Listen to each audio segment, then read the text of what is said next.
আয়েশা সিদ্দিকা মাদ্রাসায় এসছি, ও কালকে আবার প্রচার দেবে মহিলা মাদ্রাসার বিরোধিতা করে এখন মহিলা মাদ্রাসায় জলসা করছো।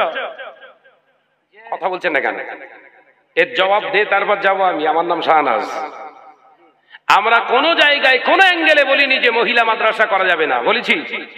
এ কথা বলছেন না কেন? আমি প্রত্যেকটা জায়গায় বলেছিলাম মহিলা মাদ্রাসা করুন, মহিলা মাদ্রাসা চালান, মহিলা মাদ্রাসা সিস্টেমেটিক্যালি। আমরা যদি দাদা হুজুর পীর কেবলার ভক্ত অনুরক্ত নিজেদেরকে দাবি করি, তাহলে দাদা পীর রহমাতুল্লাহ আলাইহির ওসিয়াত কেন মানা হবে না? কথা ঠিক না ভুল জোরে বলে?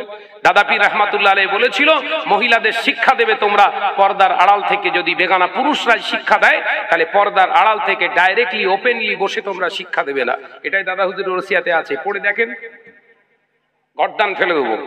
মহিলাদের শিক্ষার দরকার আছে, তারা মহিলার শিক্ষিতা হবে, অবশ্যই শরিয়াতি শিক্ষা হবে। কিন্তু সেই দাদা হুজুরকে বুড়ো আঙুল দেখিয়ে মহিলাকে আবার স্টেজে তুলে পাশে বসিয়ে টুকটুক করে তামাক চিবোচ্ছ আর ওই বুখারী পড়াচ্ছ, এই শরিয়াতের কোন ধারায় আছে আমরা একটু দেখাতে হবে। এই কথা বলছেন না কেন? কথা বুঝতে পারছেন না? সম্পূর্ণ হারাম, এটা বেদাত নয়, এটা হারাম। এই জায়গাটা আমি ক্লিয়ার ভাবে বড় একজন মুহাক্কিক আল্লাহওয়ালা আলেমের কাছে বসে দীর্ঘক্ষণ ধরে তানার সহবত লাভ করে আমি আলোচনা করেছি। কোন মতেই তিনি শব্দটা ইউজ করলেন না। তাহলে চুরি করা যায়? এই কথা বলছেন না? সমাজের মানুষের চোখে চুরি করা যায়। শাহনাজ কথা বলছে, হিট হিট কথা, বিরাট হিটলে কথা বলছে, কার জন্য বলছে এই খবর কে রাখে? এই কথা বলছেন না কেন?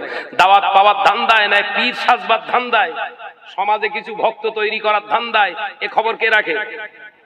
আল্লাহ রাখে। আমার নওজোয়ানের যুবকেরা সব নোটেট করে রেখে দিয়েছে। ময়দানের মাহশারে আলেম বান্দার সামনে পরিবেশন করা হবে, দেখে নাও। বান্দা দেখবে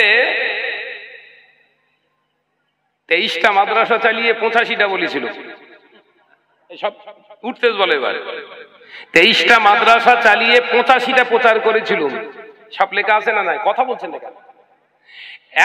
1 লক্ষ টাকা খরচ দেখিয়ে 70 লক্ষ টাকা তুলেছিল, সব লেখা আছে। বান্দা তখন পেরেশান। আল্লাহ পাক বলবেন এর জন্য আর কোনো হিসাব নেই। লা হিসাবা ফাআদলাহু ফিন্নার। এর ঠ্যাং ধর আর এই গর্দানটা চেপে ধরে রে জাহান্নামে ফেল। রাসূলুল্লাহ বললেন আর একটি কি কারণ? বিশ্বনবী সরকারে দু আলম হুজুর পাক সাল্লাল্লাহু আলাইহি ওয়াসাল্লাম বলেছেন ওই আলেমকে আল্লাহ বলবে দুনিয়ার জমিনে তো আলেম সেজেছিলিস, দুনিয়ায় সমাজের বুকে প্রতিপত্তি সমাদৃত হওয়ার জন্য সবাই তোকে বড় হুজুর বলবে, মহামান্য বলবে, মহাগণ্য বলবে, সবার কাছ থেকে সম্মান পাওয়ার আশাই তো তুই আলেম হয়েছিলিস। এই দেখ, যদি তা না হয় তুই চুপ করে বসেছিলিস, তোর সামনে যখন তোর প্রশংসা করছিল, তোর নামে তুই এর যোগ্য নয়, তোর নামে এই তাকবীর গুলো জিন্দাবাদ গুলো দিচ্ছিল, তুই নীরবে সহ্য করেছিলিস, মানে এটাই তো ছিল তো তোর মূল মাকসাদ। তুই এলেম অর্জন করেছিলিস, যেটা পাওয়ার আশাই সেটা তুই দুনিয়ায় পেয়ে গেছিস, এবার জাহান্নামে যা। অপরদিকে দেখেন মুজাদ্দিদুজ্জামান দাদা পীর রহমাতুল্লাহ আলাইহির কোনো ভার ধার কিচ্ছু ছিল না। একবার জোরে বলুন, একবার জোরে হবে না? 25,000 কিতাব শরিয়াতের কিতাব পড়ে যিনি সিনাতে 18,000 রাসূলুল্লাহর সাল্লাল্লাহু আলাইহি ওয়াসাল্লামের হাদিস পাক জানার সিনাতে ধারণ করেছিলেন। হ্যাঁ, হাফেজে হাদিস সে আল্লামা রুহুল আমিন রাহমাতুল্লাহ আলাইহির নামের আগে হুজুর লিখতে পারলেন না আমির শরিয়াত লেখো। কিরাম চক্কর চলতে বুঝতে পেরেছেন তো? শয়তান মুর্দানা জিন্দা, এই আলোচনা বুঝতে পারে না। শয়তান জিন্দা না মুর্দা? বসিয়ার আল্লামা হুজুর যখন আমিরে শরিয়াত হয়নি, সেই বসিয়ার হুজুরের কিতাব পড়ে যে ফতোয়া দেয়, তারে কি করে আমরা আমিরে শরিয়াত মানবো? প্রশ্ন জাগবে না? কথা বলছেন না কেন? এগুলো সমাজের কাছে যেই তুলে ধরছি বলছে আমাদের হিংসা করছে। আমার কাছে এলেম আছে, আমার কাছে রাসূলুল্লাহ নাই, আমি আমার রাসূলকে পাইনি, কিন্তু আমি তোমার কাছে আজকে আত্মসমর্পণ করলাম। আমি দরগাপুরি ফজলুর রহমান, আমি দরগাপুরি আজকে আত্মসমর্পণ করলাম এই কারণে আপনার কাছে এলেম থাকার সাথে সাথে আমার রাসূলুল্লাহর দিদার আছে। একবার জোরে বলুন, একবার জোরে বলুন সুবহানাল্লাহ। রাসূলুল্লাহ দিদার নেই, কিচ্ছু নেই, আমরা মানবো তোমাকে? ভাই এখান থেকে আর একটা কথা শিক্ষা নিয়ে যান। এখন স্বপ্ন, আপনি স্বপ্নে দেখছেন বৈশাখ জুড়ে, আপনি স্বপ্ন দেখছেন পানিগোবরা হাফিজ সাহেব হুজুরের, আপনি স্বপ্ন দেখছেন পীর দরগাপুরি রহমাতুল্লাহ আলাইহি। এখন আর আপনার ওই স্বপ্নের তাবিরটা কি হবে? অরিজিনাল আপনি দেখেছেন কি? হট করে বললে বিশ্বাস করবেন না, এটা শরিয়াতে নিষেধ। কোন পীরের আউলিয়ায়ে কেরামদের যদি স্বপ্ন দেখে, ওই স্বপ্নটা 100% গ্যারান্টি শরিয়াত দেয়নি, সত্য। কিন্তু রাসূলুল্লাহকে কেউ যদি স্বপ্নে দেখে 100% লা শাক্কা ফি ওয়ালা রাইবা ফি, অবশ্যই অবশ্যই আপনাকে বিশ্বাস করতে হবে রাসূলুল্লাহকে দেখেছে। একবার জোরে ইনামাও বোনেরা, শুধু এটা তাকওয়া নয়, তাকওয়ার ভিতরে আরো কিছু আছে। কি সেটা? জেনে নিন, শুনে নিন। আমি আপনাদের সামনে ওয়াজ নসিহত করছি। আমি যদি আলেম হই, আমি যদি আল্লাহ বলা হই, আমি যদি বিরাট মহান ব্যক্তিত্বের পরিচয় দিই, ও নজনেরা, মুরব্বিয়ানগণেরা, আমার শুধু খাওয়া দাওয়ার ভিতরে রেস্ট্রিকশন থাকবে না, বাধ্যবাধকতা থাকবে না, আমার বলনির ভঙ্গিমাতেও রেস্ট্রিকশন থাকবে। কিসে? বলনির ধরন। বলনির ধরনটা কি? আমি কথা বলার সময় আমার জবান দিয়ে পরনিন্দা করতে পারবো না। কারণ হাদিস পাকে রাসূল বলছেন, বিশ্বনবী হুজুর আকরাম সাল্লাল্লাহু আলাইহি ওয়াসাল্লাম, আল গিবাদু আশাদ্দু মিনাজ জিনা। গীবত করা, পরনিন্দা করা হচ্ছে জিনাখোরের থেকে জঘন্যতম চরিত্র, ক্যারেক্টার নিজের ভিতরে প্রতিষ্ঠিত করা। গীবত করাটা আল্লাহর কাছে অত্যন্ত জঘন্য, ঘৃণিত কাজ। তাহলে আমি যদি শুধু খাওয়ায় রেস্ট্রিকশন করি আর গীবত করে করে বেড়াই, সত্যি কি আমি আমার ভিতরে তাকওয়া প্রতিষ্ঠিত করতে পেরেছি? এই কথা বলছেন না কেন? এ কিন্তু আজকের সমাজে আমরা আলেমরা যারা সমাজে ওয়াজ নসিহত করছি,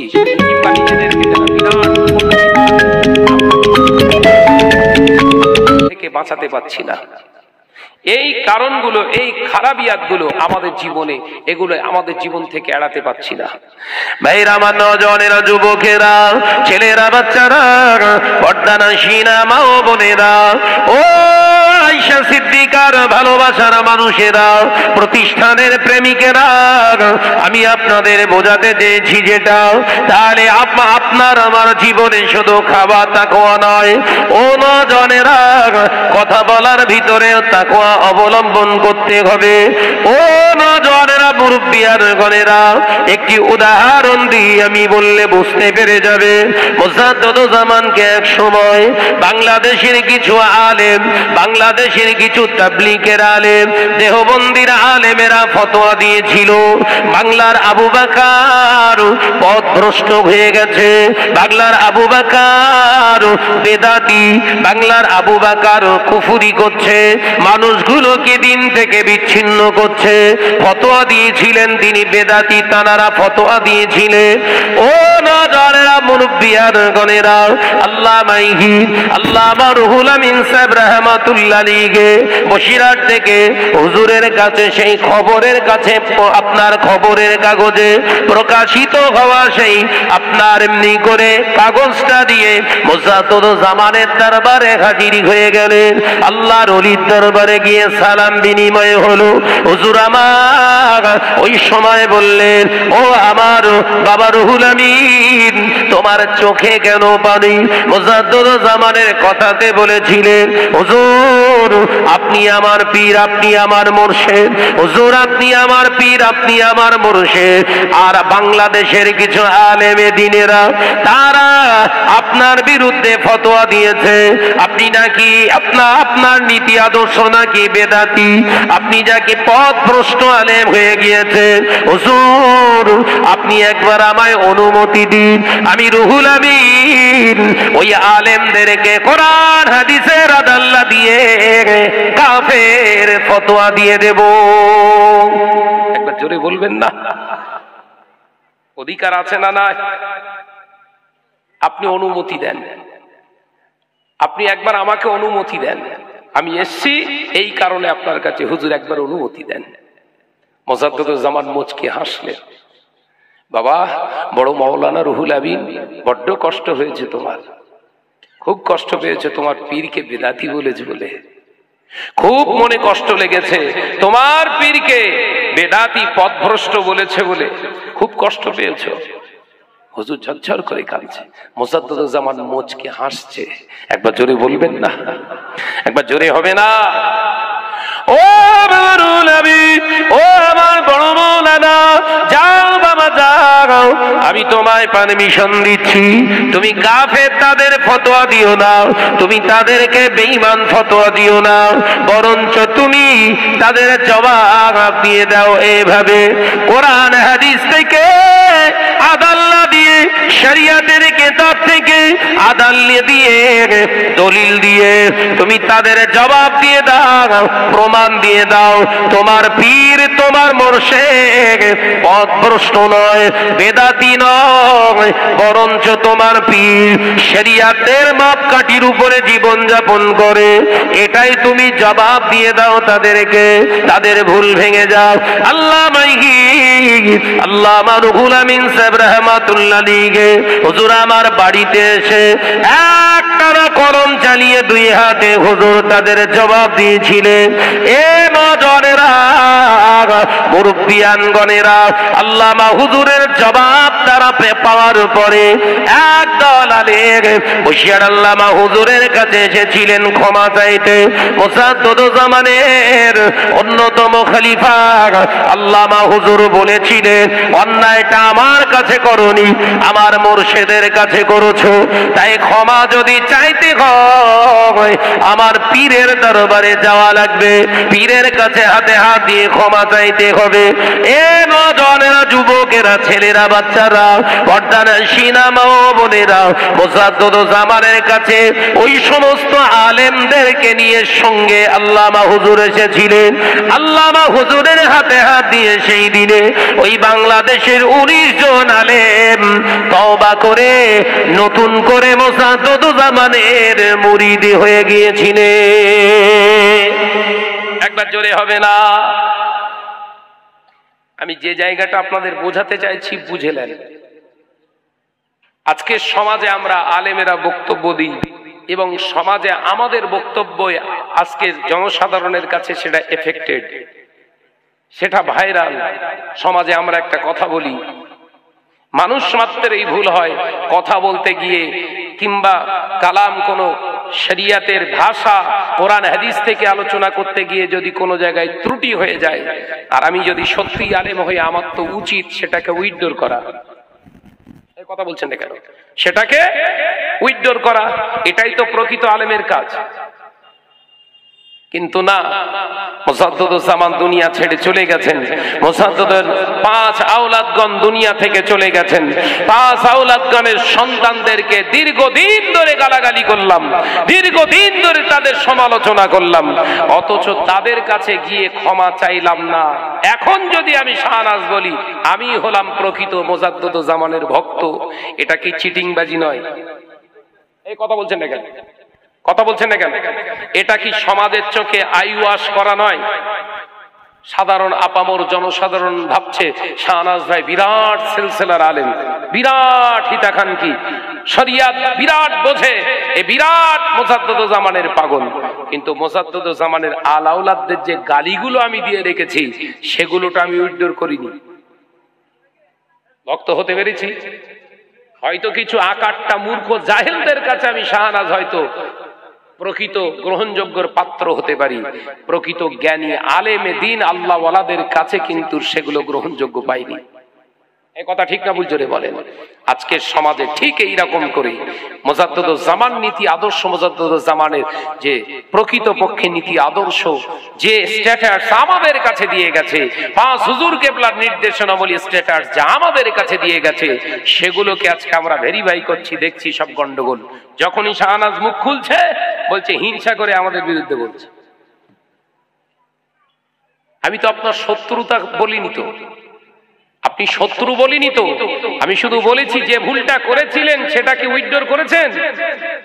উইথড্র তো করেননি। কচি বাচ্চার হাত নিয়ে তাকবীর মারতেছেন, আমরাই হচ্ছি সব সেরা। কচি বাচ্চার হাত ধরে তাকবীর মারলেই ভক্ত হয়ে গেল। 90 বছরের বাপ চাচা হায়াতে রয়েছে, তার কাছে যে এখনো পর্যন্ত নত স্বীকার করলেন না। যে হ্যাঁ আমার দ্বারা এই ভুলগুলো হয়েছে, আমি অন্যায় করেছি, এটা আমার ঠিক হয়নি, আপনি ক্ষমা করে দেন। এই কথা বলছেন না কেন? তার আলা ওলাদ রয়েছে দুনিয়ায়, তানার কাছেও গেলেন না। আর একজনকে তুলে নিয়ে তকবির মেরে হই হই করে আমরা বুঝে যাব। আমরা এক লাইনও পড়াশোনা করিনি। এগুলো প্রতিবাদ করছি বলে অনেকের কাছে আমি শাহনাজ খারাপ হচ্ছি, কিন্তু কিছু করার নেই। আমাদেরও দায়ভার পড়ে, দায়িত্ব পড়ে সমাজকে সঠিক তথ্যটা দেওয়া। এই কথা বলছেন না কেন? কথা বলছেন না কেন? যেমন কিছুদিন 4 থেকে 5 দিন আগে আমি একটা রাজারহাটে একটা প্রোগ্রামে গিয়েছিলাম। ওখানে গিয়ে কোরআনের একটি আয়াত আমি পড়েছিলাম। পড়তে যেয়ে মিন একটা শব্দ, ওয়ালাকাদ খালাকনাল ইনসানা মিন সুলালাতিন মিন তিন, এই শব্দটা ইউজ করতে হবে এই আয়াতে কারিমার। ওই মিন শব্দটা আমার ছেড়ে গিয়েছে, সেটা নিয়ে সমাজের চোখে প্রচার করা হচ্ছে শাহনাজ কোরআন ভুল পড়ে। উচিত ছিল কি ধরিয়ে দেওয়া। এই কথা বলছেন না কেন? আমি তো আয়াতটা এখনই পড়ছি আপনাদের সামনে। ওয়ালাকাদ খালাকনাল ইনসানা মিন সুলালাতিন মিন তিন। আল্লাহ পাক কোরআন পাকের ভিতরে জানিয়েছে সূরাতুল মুমিনুনের ভিতরে একটি আয়াতে, যে মানব জাতিকে আদম সন্তানকে আমি এই জমিনের অংশ দিয়ে আমি আল্লাহ পাক তৈরি করেছি। একবার জোরে বলুন, একবার জোরে হবে না সুবহানাল্লাহ। সৃজন করা সম্পর্কে, আমাদের তৈরি করা সম্পর্কে আল্লাহ পাক এই আয়াতের ভিতরে, আমি সেদিন তাফসীর করছিলাম একটি আয়াতের উপরে, করতে করতে এই আয়াতটা প্রয়োজনে আমি সেখানে ইউজ করেছিলাম। বাবাজিরা আমার সোনার মানিকেরা, তাহলে সমাজে এই যে বিভ্রান্ত তৈরি করা, অথচ সেই আয়াতটা এখন আমি হামেশা আপনাদের সামনে পরিবেশন করলাম। হতে পারে 2 ঘন্টার বক্তব্যে একটা কোনো বক্তা বক্তব্য দিতে গিয়ে স্লিপ অফ টান কিংবা কোনো জায়গা থেকে ছেড়ে যাওয়ার সম্ভাবনা থাকে। যেমন এটা স্টেজ, বক্তব্য দিতে হয় খুব কারেন্টলি। আপনাদের যদি কোনো অসুবিধা না হয়, খুব সুন্দরভাবে বুঝতে আপনাদের অসুবিধা হবে না আমি আশা করছি। যেমন আমি 2 ঘন্টা যদি বক্তব্য দিই, বক্তব্যের টান আছে না, একটা বক্তব্যের একটা ঝোঁক আছে, তো সেই ঝোঁকের ভিতরে সেই আয়াতটা দিয়ে হয়তো পরিবেশন করতে গিয়ে ত্রুটি হয়ে গেছে। এটা তো ভুল না, এটা বলে স্লিপ অফ টান। এটা কি হয়? এটা স্লিপ করে ওটা ওখান থেকে হয়ে গেছে। সামান্য আমরা নামাজ আদায় করি, 2 রাকাত নামাজ কি 3 রাকাত নামাজ, মাগরিবের নামাজ, আমরা সূরা ফাতিহা পড়ে মানুষের ভিতরে অন্য চিন্তা ঢুকে গেলে কি হয়? নামাজের ভিতরে কোন আয়াত কিরাতের ভিতরে ছেড়ে যায়, যায় না? যায় না। এগুলো কি হয়? শরীয়ত বলছে নামাজের ভিতরেই তুমি সংশোধন করে নাও। কিভাবে করবে? না সেজদা করো। সিস্টেম দেখেন শরীয়তে। কিন্তু এই আলেম স্টেজে বক্তব্য দিয়ে নবীকে ভিখারির বাচ্চা বলল, নবীরা সব ভিখারির বাচ্চা, এই শব্দটা ইউজ করেছে কোথায়? কথা বলে না স্টেজে। তো তাহলে এ যদি আলেম হয়, এর যদি সেই জ্ঞান কোরআন হাদিসে থাকে, উচিত ছিল এই স্টেজেই উইথড্র করা। আমি বলতে চেয়েছিলাম, এটা বেরিয়ে গেছে, স্লিপ অফ টান। আমি ক্ষমা প্রার্থী, আমি নিজে প্রকাশ আল্লাহর কাছে আমার ইস্তেগফার আমি করে নিচ্ছি। কথা ঠিক না ভুল? কিন্তু ঘোরানো হচ্ছে। তাফসীরের কিতাব থেকে উদাহরণ দিচ্ছি, দেখেন আল্লাহ বললেন উসজুদু লি আদামা, আমার আদমের দিকে ফিরে সেজদা করো। আদম সামনে রাখা, আদমের দিকে ফিরে সেজদা করো। সবাই সেজদা করলেন। বিরাট আবেদ নাম তার আজাজিল, লাকাব পেল কি? মুআল্লিমুল মালাইকা। এ চুপ করে বসেছিল, ছিল না? ছিল না। আল্লাহ বললেন বসে আছো, সবাই সেজদা করলো, তুমি করলে না? তখন ইবলিস যুক্তি দেখানো শুরু করলো। কথা বলছেন না কেন? এলেম আল্লাহ আল্লাহ, আমি তো আগুনের তৈরি, আমাকে তো আপনি আগুনের বানিয়েছেন। আমি আল্লাহ তাআলার সৃষ্টি, আমি জিন্নাত, আমার খাসলাত হলো আগুনের খাসলাত, তো উপরের দিকে ওঠা। ও রব্বুল আলামিন, এই আদমকে আপনি পৃথিবীর জমিনে জান্নাতের ভিতরে আপনি রেখেছেন, এ তো মাটির তৈরি রব্বুল আলামিন। শুধু তাই নয়, এই আদম তো এইমাত্র তৈরি হলো, আর আমার বয়সের থেকে অনেক বেশি। ও তো এখনো আপনার ইবাদত করেনি, এখনো আপনাকে সেজদা করেনি। আল্লাহ ইবাদতের দিক থেকে ওর থেকে বড় আমি, আবার খাসলাতের দিক থেকে ওর থেকে আমার চরিত্রটা ঊর্ধ্বমুখী। তাই আমার বিবেক, আমার জ্ঞান, আমার এলেম আমাকে বাধা দেয় ওকে সেজদা করতে। যুক্তি কাজ করছে, দেখেছেন কিরকম এলেম কাজ হচ্ছে বলো। ও নজনেরা, মুরব্বিয়ান গণেরা, ছেলেরা, বাচ্চারা, পর্দানশীনা মা বোনেরা, আমার আল্লাহ পাক আল্লাহ তাআলা বললেন, ওরে ইবলিস, ওরে আজাজিল শোন, আমি আল্লাহ ছাড় দেই, ছেড়ে দিই না। ঠিক আছে, তুমি করছো যেটা করো, না না তুমি যেটা ভেবেছো, আজকে তোমাকে ছাড় দিয়ে দিলাম। তবে মনে রেখো, আমি আল্লাহ কিন্তু ছেড়ে দেইনি, আমি আল্লাহ পাক তোমাকে ছেড়ে দেইনি। ও আমার ফেরেশতারা, আমি আল্লাহ পাক আল্লাহ তাআলা হুকুম করছি, আমার জান্নাতের ভিতরে একটি ঘর নির্মাণ করো, সুন্দর হবে, বিউটিশিয়ান হবে, ভালো একটা ঘর নির্মাণ করো, আর এই ঘরের দরওয়াজাটা করে দাও ছোট। একবার জোরে বলবেন। ঘরটা হবে বড়, সুন্দর ঘর হবে, দরজা হবে ছোট। আল্লাহ পাক ফেরেশতারা সব আল্লাহর কথা শুনে ঘর নির্মাণ করলেন, সুন্দর করে ঘর করলেন, তাদের মতো করে করলেন। আল্লাহ পাক বললেন এবার আজাজিলকে, ও মুআল্লিমুল মালাইকা, যাও তো ঘরটা দেখে এসো, তো পরিদর্শন করো একবার ঘরটা কেমন হয়েছে, রেজাল্ট কিন্তু তোমার কাছ থেকে নেব। ও ইবলিস গিয়ে ঘরের বাইরেটা ঘুরে ঘুরে ঘুরে ঘুরে ৩-৪ পাক মেরে এসে আল্লাহকে বলছে, আল্লাহ বিরাট ফার্স্ট ক্লাস ঘর হয়েছে। কথা বলছেন না কেন? কি বলছে? ফার্স্ট ক্লাস ঘর হয়েছে। দাদা পীর রহমাতুল্লাহ আলাইকে হুজুরের আলাউলাদের যেরকম আমরা দেখে আসি, একদিনের জন্য ফুরফুরায় গেলুম, দেখে শুনে দেখে এসে গাড়িতে উঠে তেরেঙ্গা গুটকা কিংবা খৈনি কিংবা পান গালে না মেরে গল্প করতে করতে আসে, কি বুঝলি, কি দেখলি, কিছু বুঝলি, সব ব্যবসার জন্য বসে দিয়েছে। কথা বলছেন না কেন? এই চিন্তাটা ওই চিন্তাটা এক নয়। একটা মানুষ সম্পর্কে স্বতঃস্ফূর্ত ভাবে ধারণা নিতে গেলে কমপক্ষে তার কাছে 40 দিনের যাতায়াত করা দরকার। এই কথা বলছেন না কেন? আর আমরা একদিন ফুরফুরায় গেলাম, ভাইজান হুজুরদের কাছে বসলাম, যদি খাওয়া দেয় তো আলহামদুলিল্লাহ, ওই দিনে ওইখানেই প্রশংসা হবে, না ভাই খুব ভালো। আর যদি খাওয়া না দিতে পারে, এরা টাকা ছাড়া আর কিচ্ছু চেনে না।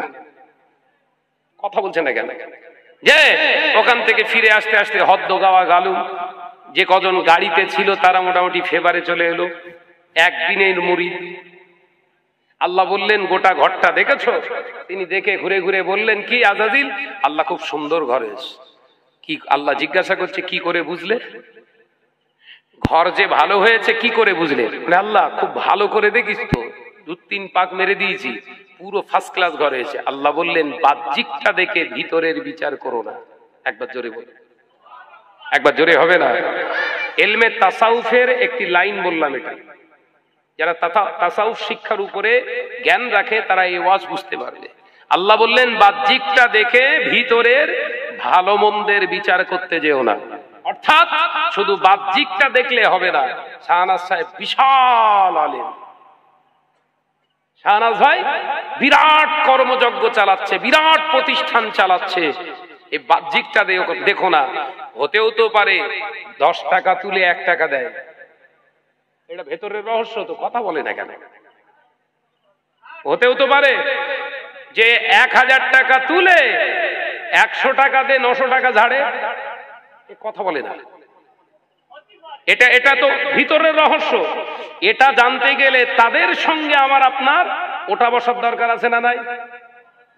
ভাইরা, আমার নজনেরা, যুবকেরা, ছেলেরা, বাচ্চারা, পর্দানশীনা মা ও বোনেরা, আমার আল্লাহ পাক জানিয়ে দিলেন, না না দেখা হলো না। ও আজাজিল, ও মুআল্লিমুল মালাইকা, তুমি দাখিল হয়ে যাও, ভিতরে যাও, ঘরটার ভিতরে গিয়ে দেখো। ঘরের ভিতরটা না দেখে ভালো মন্দ বিচার করা যায় না। ও নজনেরা, যুবকেরা, ছেলেরা, বাচ্চারা, আরো একটা উদাহরণ আমি আপনাদের কাছে দিতে চাই। যদি কোনো ঘর সুন্দর করে তৈরি করা হয়, তার সামন দিকটা প্লাস্টার করে সুন্দর করে পাথর লাগিয়ে কিংবা টাইলস লাগিয়ে দিয়ে যদি ওই ঘরের সার্টিফিকেট দেওয়া হয় গোটা ঘরটা টাইলস হয়ে গেছে, সুন্দর করে তৈরি করা হয়েছে, এই কথাটা কি সত্য না মিথ্যা? কথা বলছেন না কেন? 100% মিথ্যা। কারণ ঘরের সামনেটা টাইলস লাগানো হয়েছে, ভেতরে তো প্লাস্টারই হয়নি। আর ওই ঘরটার বিবরণ দিতে গেলে ওপরটাও দেখাটা যেমন জরুরি, আর ওপরটা দেখেন খুব সুন্দর করে প্লাস্টার করা, পাথর করা, খুব সুন্দর করে টাইলস লাগানো, আর ভেতরে যে দেখি পানি ভর্তি, ওখানে দাঁড়ানোর বাসযোগ্য কোনো জায়গা নেই। তাহলে এই ওপরটা দেখে ভালো বিচার করা যায়? এই কথা বলছেন না কেন? সম্ভব নয়। ওই জন্য তাসাউফ শিক্ষার ভিতরে পরিষ্কার বলা হয়েছে, পীর ধরতে গেলে, আলেমের সোহবত লাভ করতে গেলে, ওই আলেমের হাতে বায়াত গ্রহণ করার আগে, পীরের হাতে বায়াত গ্রহণ করার আগে, ইমাম গাজ্জালী রাহমাতুল্লাহ আলাইহি কিতাবের ভিতরে লিখছে, কমপক্ষে ওই পীরের ওই আলেমের সোহবতে কন্টিনিউ 40 যাতায়াত করা, 40 দিন দরকার। একবার জোরে বলুন না, তবেই জানা যাবে ও কি খায়, কি মাখে, কি বলে, কি করে। আনাজ একদিন আপনার আয়েশা সিদ্দিকা এসে হদ্দ বলা বলে গিয়েছে, বিশাল ওয়াজ করে গিয়েছে, বিরাট ভালো আলেম। ওটা ধারণা, আর ধারণা রেখে কথা বলাই হচ্ছে ধ্বংসের মূল কারণ। কথা বুঝতে পারছেন না? আমার নজন যুবকেরা চলে গেল, আল্লাহ বললেন ভিতরে ঢোকো। ইবলিস ঘরের সামনে এসে আবার দাঁড়িয়ে গেছে, ইবলিস সামনে এসে আবার দাঁড়িয়ে গেছে। ভাইজানেরা কষ্ট পাচ্ছেন, বসেন, না অসুবিধে? আপনাদের বলছি, রাস্তায় যারা দাঁড়িয়ে রয়েছেন বসেন, আর ভিতরে আসেন সোনার মানি। এই ছেলেরা সব চলে এসো, হ্যাঁ এরপরই ভাইজান আসবে ইনশাআল্লাহ। ভাইরা আমার নজনা যুব, যে কথা বলছিলাম, তো ফেরেশতার সবাই দাঁড় করিয়ে আল্লাহ পাক ফেরেশতাদের যাকে লিডার বানিয়েছিল ইবলিসকে, আল্লাহ বললেন তুমি যাও, ভেতরে যাও, ভেতরটা দেখো। ও গিয়ে দরজার সামনে গিয়ে চুপ করে দাঁড়িয়ে রয়েছে। আল্লাহ বললেন দাঁড়ালে কেন? বলে আল্লাহ আমার মনের ভিতরে প্রশ্ন, ঘর এত বড়, দরজা এত ছোট কেন? কথা বুঝতে পারছেন না? এই দরজা ছোটর মূল কারণ আমার মনে হয় ওর ভেতরে আদম বসে আছে। এই দরজা দিয়ে ঢুকতে গেলেই মাথা নত করতে হবে, তার মানে সেই একই হয়ে গেল। আদমের দিকে আল্লাহ বলেছিল উসজুদু লি আদামা, আমি তো ওখানটায় মাথা নিচু করিনি, আর এর ভেতরে আদম রাখা আছে, দরজা ছোট, এর ভিতরে ঢুকতে গেলে মাথা নত করতে হবে। তার মানে সে কেসটা একই হয়ে গেল। ও মনে মনে চিন্তা করছে তাহলে কি করা যায়, আগে তো একবার অবাধ্য হয়েছি, এখন যদি আবার অবাধ্য হই, খানে খারাপে তো যেতেই হবে। আল্লাহ বলেছিল ছাড় দিলাম, ছেড়ে তো দেয়নি, তার মানে এ ভুলটার করা যাবে না, তবে যাই। আল্লাহ যখন যেতে বলছে যাব, তবে আমার মতো করে আমি যাব। দেখেছেন শয়তানের চিন্তা, এ কথা বলে না। আলেম বলো কি বলছে? আমার মতো করে আমি যাব। ঠিক আল্লাহ নামাজ পড়তে বলেছে, আমার মতো করে আমি পড়ি, হবে? আল্লাহ ওই জন্য কোরআনে বললেন ফাত্তাবিউনি, হাবিব আপনার জন্য ইত্তেবা করে। একবার জোরে বলুন না, একবার জোরে বলবেন না? ইত্তেবাটা হবে আপনার, নামাজ আমার, প্রসেসটা আপনার। একবার জোরে বলবেন না? ছেলেরা একটু জোরে হবে না? ভাইরা আমার নজনেরা, যুবকেরা, ছেলেরা, বাচ্চারা, পর্দানা সিনা মা ও বোনেরা, আল্লাহ পাক আল্লাহ তাআলা বললেন যাও, ভিতরে যাও। ও নজনেরা, মুরব্বিয়া গণেরা, ওই সময় দেখতে পাওয়া যায় ওই আযাজিল, ওই ইবলিস নিজের মতো করে যেতে চেয়েছিলেন, নিজের জ্ঞানের দ্বারা পরিচালনা হতে চেয়েছিলেন, তাই তিনি আগে পা ঢুকিয়ে দিয়েছিলেন। পা ঢুকিয়ে দেওয়ার সাথে সাথে আমার আল্লাহ বলেছিলেন আবা ওয়াস্তাকবারা ওয়া কানা মিনাল কাফিরিন। ও নওজওয়ানেরা, যুবকেরা, হাজার বছর ইবাদত করার পরেও, হাজার হাজার বছর সিজদা করার পরেও, গোটা জমিনে যিনি সিজদা করার পরেও আল্লাহর একটা হুকুমের অবাধ্য হওয়ার কারণে আল্লাহ তার গোটা হাজার বছরের ইবাদত জাতটাকে জাহান্নামী বলে ঘোষণা করে দিলেন। শুধু তাই নয়, আমার আল্লাহ জানিয়ে দিলেন, না না না, ওরে ইবলিস শোন, তুই তো আমার অবাধ্য হলি একবার নয় দুবার।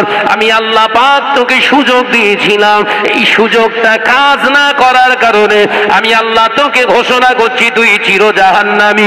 ও আমার অবাধ্য হওয়া শয়তান, শুনে রেখে দে, জেনে রেখে দে, আমি আল্লাহ আজকে সবার সামনে এলান করছি তুই হলি চির জাহান্নামী, জান্নাত তোর জন্য হারাম। জোরে বলুন, একবার জোরে হবে না?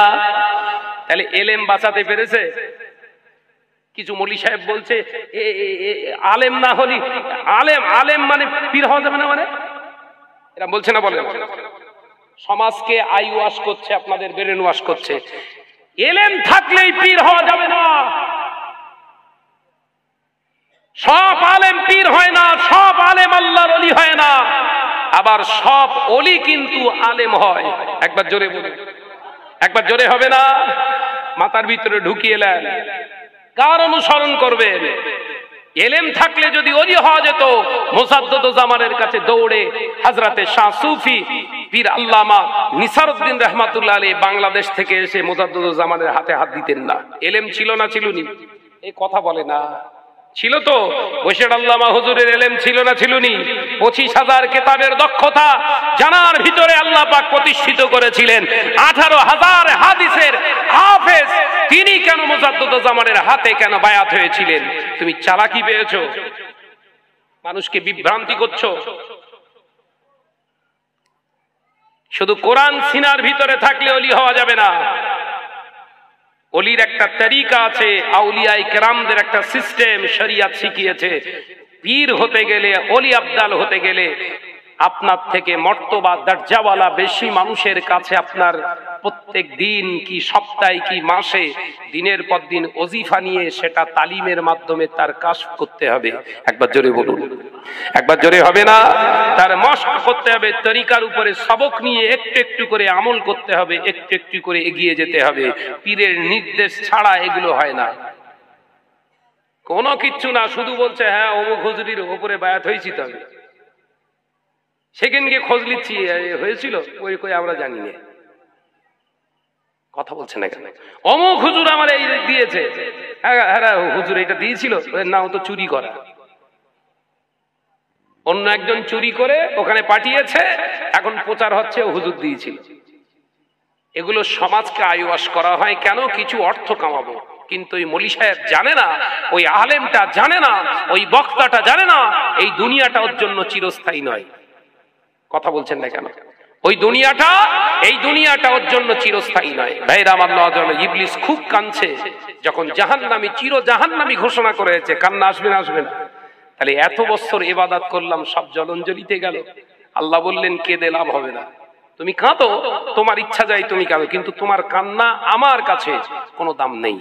তখন চোখের পানি মুছে ইবলিস বলেছিল, আল্লাহ সেই তো আমি জাহান্নামী হলাম, তবে আমার কিছু পাওনা আছে তো বলো। আমি যে ইবাদত করেছি তার জাযা তো আপনি দেবেন, প্রতিদান তো আমায় দেবেন। হ্যাঁ অবশ্যই দিতে চাই, বলো। নাম্বার 1, আমার 3টে চাওয়া আছে। আলোচনা শুনেছেন, তাফসীরের কিতাব থেকে বলছি, এই আলোচনা আপনারা শুনেছেন, তবু আমি একবার বলে দেখি কিরকম হয়। অসুবিধা হচ্ছে নাকি? তাকবীর দেন, নারায়ে তাকবীর। আল্লাহ বললেন চাও। আল্লাহ 1 নাম্বার চাওয়া, আমার একটা হায়াত দরকার। হায়াত তো তোমার আছে না, আমার একটা লং হায়াত দরকার। কতদিনের? কিয়ামত যতদিন না হয় ততদিন আমি বেঁচে থাকতে চাই। আল্লাহ বললেন ইবাদত করেছো তুমি, জাযা তো প্রতিদান তো তুমি পাবে, ঠিক আছে তোমাকে হায়াত দিয়ে দিলাম, কিয়ামত পর্যন্ত তুমি থাকো। ইবলিস জিন্দা না মুর্দা? এ কথা বলে না কেন? अभी इब्लिस जिंदा है, इसीलिए हमको डरना पड़ेगा। কথা বুঝতে পারছেন না? এখনো জিন্দা। আল্লাহ বললেন দ্বিতীয় চাওয়া চাও। ইবলিস বললেন আল্লাহ আমার দ্বিতীয় পাওনাটা, দ্বিতীয় চাওয়াটা হচ্ছে এই আদম এর চোখ আছে, কান আছে, নাক আছে, হাত আছে, পা আছে, কলগি আছে, ফ্যাপসা আছে, এর শিরা উপশিরা নাভ রয়েছে, তার ভিতরে রক্ত আছে, এর ভেতরে আবার একটা হৃৎপিণ্ড আছে যেটাকে আমরা অন্তর বলি। এটা ওকে দান করেছো। এখন আমার ইচ্ছা, এর কারণে আমি আজকে জাহান্নামী হয়েছি। আমার ইচ্ছা এর গোটা বডিটার ভিতরে যে কোনো মুহূর্তে প্রতি সেকেন্ডে যাবো আসবো, পাওয়ার দিতে হবে। কেন? এই পাওয়ার নিয়ে কি করবি? ও চোখের ভিতরে অন্তরে ঢুকে অন্তরের ভিতরে প্রবেশ করে চোখ দিয়ে শয়তানি করাবো। কথা বুঝতে পারছেন না? সন্ধ্যা থেকে কালকে থেকে এখানে জলসা চলছে, অনেক জওয়ান ছেলে রাস্তায় ঘুরছে। কেন ঘুরছে? ওরা জানে আর আল্লাহ জানে। কথা বলছেন না কেন? রাস্তায় ঘুরছে অনেক মহিলা মা বোন। আমি তো এসছি মাশাআল্লাহ 7টা 15-20 দিকে ঢুকে গেছে, এখানে দেখলাম পুরো রাস্তা জ্যাম, পুরো রাস্তা জ্যাম হয়ে হয়ে হচ্ছে। কেন? দোকানের পাশে খাবার তো বিক্রি হচ্ছে, কেনার লোক নেই, শুধু মেয়ে ছেলের পেছনে ছেলেরা ঘুরতে। তার মানে ওরা ঘুরছে না, ওদের ভেতরে শয়তান ঢুকে ঘোরাচ্ছে, আমল করাচ্ছে। কথা বুঝতে পারছেন নাকি? আমার নজরে আল্লাহ বললেন যাও, মেনে নিলাম। তৃতীয় চাওয়া কি? আল্লাহ আমার তৃতীয় চাওয়াটা হচ্ছে এই আদম দুনিয়ার জমিনে যদি আপনি পাঠান, এই আদমের যত সন্তান হবে বানি আদম, তাদের সুরাত ভালো হবে, নিশ্চয়ই দেখতে শুনতে ভালো হবে, জ্ঞানী হবে, আলেম হবে, বিভিন্ন জায়গায় এরা কথাবার্তা বলবে, আদান প্রদান করবে। আল্লাহ আমার ইচ্ছা, আমার যা সুরাত, আমার যা রূপ, হঠাৎ করে আদমের সামনে গেলেই ধরে ফেলবে আমি সেই ইবলিস। কথা বুঝতে পারছেন না? হঠাৎ করে গিয়ে সামনে গিয়ে প্রেজেন্ট দেওয়া মানে আমার কুৎসিত চেহারা দেখলে চিনতে পেরে যাবে এই হচ্ছে সেই ইবলিস, আমার উপর মাস শুরু করবে। তা আমি চাই আমার এই রূপ চেহারা গোপন রেখে কাজ করব। কথা বুঝতে পারছেন না? কিভাবে? আদম সন্তানের চেহারার নকল করব। আলোচনা মাথায় ঢোকাতে হবে, বুঝতে পারবেন না। আদম সন্তানের বানি আদমের চেহারা সুরাতের নকল করব। তার মানে যখন প্রয়োজন হবে আলেম হবার, আলেম সাজার, স্টেজে এসে বক্তব্য দেব। কথা বুঝাচ্ছেন না? যখন ইচ্ছা যাবে ইমামতির জায়গায় দাঁড়িয়ে শয়তানি করব। যখন ইচ্ছা যাবে বিরাট বড় হাজী সাহেব সাজবো। যখন ইচ্ছা যাবে পীর হব, পীরের সুরাত ধরে মানুষগুলোকে জাহান্নামীমুখী করব। এ পাওয়ার দিতে হবে। আল্লাহ বললেন মেনে নিলাম, ইল্লা রাসূলা, তুই শুনে রাখ, তোর সব দাবি আমি মেনেছি, কিন্তু একটা জায়গায় তোর সঙ্গে আমি আল্লাহ সাথ দিতে পারলাম না। ইল্লা রাসূলা, আমি আল্লাহ ঘোষণা করছি সবার সুরাত তুই ধারণ করতে পারবি, আমার হাবিবের সুরাত তুই ধারণ করতে পারবি না। একবার জোরে বললেন না? জোরে হবে না সুবহানাল্লাহ? তাহলে সবার নকল করতে পারে, তার মানে আমি শাহনাজেরও নকল হবে শয়তান, বাবাজির নকল হতে পারে, ভাইয়ের নকল করতে পারে, ইবলিস সবার নকল করতে পারে, পারবে না শুধু নবী বিশ্ব নবী সরকারে দু আলামের নকল করতে পারবে না। এখান থেকে ফিরে আসেন, এবার ওইখান থেকে এবার একটু ফিরে আসেন। তাহলে আলেম সেজে শয়তান ওয়াজ করবে। কথা বলছেন না কেন? কারণ শয়তান বেঁচে আছে। ভাইরা আমার, নওজওয়ানেরা, যুবকেরা, ছেলেরা, বাচ্চারা, পর্দানা সিনা মা ও বোনেরা, আলোচনা বুঝুন। আল্লাহ নবী তো জানে বাদশাহ হাবিবুল্লাহকে, নবী জনাবে মুহাম্মদুর রাসূলুল্লাহকে সকলে পড়ি সাল্লাল্লাহু আলাইহি ওয়াসাল্লামের পাক জবানের হাদিস। আল্লাহ নবীর কলিজার জলিল কদর সাহাবী হযরতে আবি হুরায়রা রাদিয়াল্লাহু তাআলা আনহু বর্ণনা করলেন। কোন কিতাবে পাবেন? কিতাবটার নাম হলো মিশকাত শরীফ। মিশকাত শরীফের কিতাবুল ইলমের অধ্যায়ে হাদিসটি বর্ণনা করছে হযরতে আবি হুরায়রা রাদিয়াল্লাহু তাআলা আনহু। হুজুর আমার বর্ণনা করেন সামিইতু, তার মানে আমি নিজে কানে শুনেছি। আল্লাহ রাসূল পাক জবানে জানিয়েছে ময়দানের মাহশারে ও আমার সাহাবীরা, একদল আলেমকে আল্লাহ পাক প্রশ্ন করবেন, ও আমার আলেম বান্দা, দুনিয়ার জমিনে ইলম হাসিল করেছিলে কার জামানদির জন্য? দুনিয়ার জমিনে ইলমটা হাসিল করে কোন রাস্তায় ব্যয় করেছিলে? আমি আল্লাহ পাক জানতে চাই কার জামানদির জন্য। ওই আলেম বান্দাগুলো বলবে আল্লাহ তোমার সন্তুষ্টের জন্য ইলম হাসিল করেছিলাম, আর তোমার রাস্তায় ব্যয় করেছি, অর্থাৎ তোমার দ্বীনের খেদমতের জন্য, তোমার দিকে মানুষ ধাবিত হবে সেই জন্য আমি ইলম তাদের কাছে দিয়েছি। আল্লাহ পাক বলবেন তুমি হলেন মিথ্যুক।